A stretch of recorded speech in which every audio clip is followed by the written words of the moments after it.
তুমি জানো 5 রকম সবজি একসাথে রান্না হলে শুধু একটা তরকারি হয় না, একটি স্মৃতি তৈরি হয়।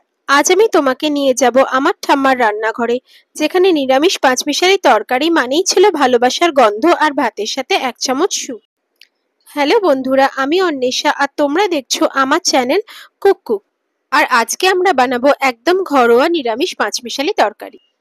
এর জন্য আমি প্যানে 1 চামচ গোটা জিরে, 1 চামচ মৌরি এবং 2টো শুকনো লঙ্কা ভেজে নেব, যাতে এটা একটা আমি পাউডার বানিয়ে নিতে পারি। বেশ কিছুক্ষণ মাঝারি আছে এটাকে নেড়েচেড়ে নেওয়ার পর দেখবেন এটার মধ্যে থেকে কাঁচা গন্ধটা দূর হয়ে গেছে। তখনই বুঝবেন মশলাটা ভালো করে ভাজা হয়ে গেছে। এরপর মশলাটা ভালো করে ভাজা হয়ে গেলে আমি ঠান্ডা করার জন্য এটাকে একটি প্লেটে তুলে রেখে দেবো। একটা প্লেটের মধ্যে 15 থেকে 20 মিনিটের জন্য এটা ঠান্ডা হতে দিলাম, নাহলে পাউডার বানাতে আমাদের অসুবিধা হবে মিক্সিতে।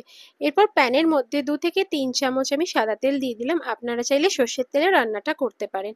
এবার 1 চামচ আমি পাঁচফোড়ন এর মধ্যে দিয়ে দিলাম এবং পাঁচফোড়নটা ভালো করে ভাজতে দিলাম। ভাজার পর আমি কেটে রাখা সবজি পাঁচমিশালি, যেরকম কুমড়ো, আলু, বেগুন, ঝিঙে, গাজর সমস্ত কেটে রেখেছিলাম, সেগুলো একে একে আমি দিয়ে দিলাম। দেখবেন যে সবজিগুলো একটু শক্ত সেগুলো একটু কম ছোট ছোট করে কাটবেন, তাতে ভাজার পক্ষে আপনার সুবিধাও হবে এবং তাড়াতাড়ি কুকড হয়ে যাবে।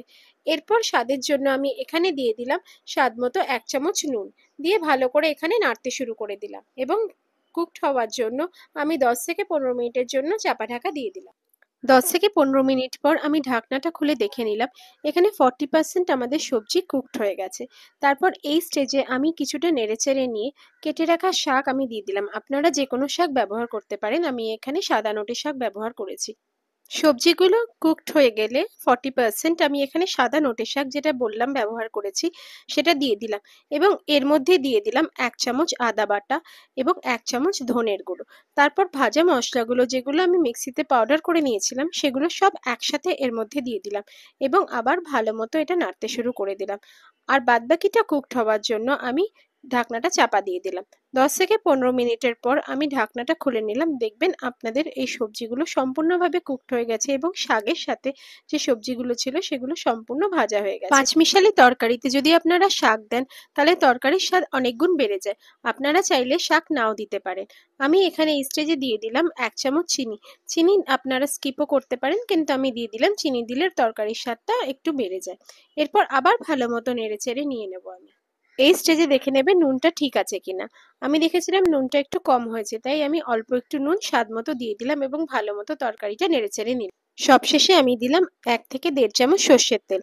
ঠাম্মা বলতেন তেলটা যদি সর্ষের গন্ধ না থাকে তাহলে রান্না যেন প্রাণহীন। এই হলো আমার পাঁচমিশালি তরকারি, রঙে ঘ্রাণে আর স্বাদে ভরপুর। খেতে পারো গরম ভাতের সাথে বা পাউরুটির সাথেও দারুণ লাগে। ঠাম্মা বলতেন সবজির মেলবন্ধন মানেই শান্তির রেসিপি। তাই তোমরাও রান্নাঘরে একটু শান্তি ছড়িয়ে দাও, ভালোবাসা দিয়ে তরকারি বানাও। আর হ্যাঁ, ভিডিওটা ভালো লাগলে লাইক, শেয়ার আর সাবস্ক্রাইব করতে ভুলো না। কমেন্টে জানাও তোমার প্রিয় নিরামিষ রান্না কোনটি। দেখা হবে আবার পরের রেসিপিতে। সবাই ভালো থেকো, সুস্থ থেকো।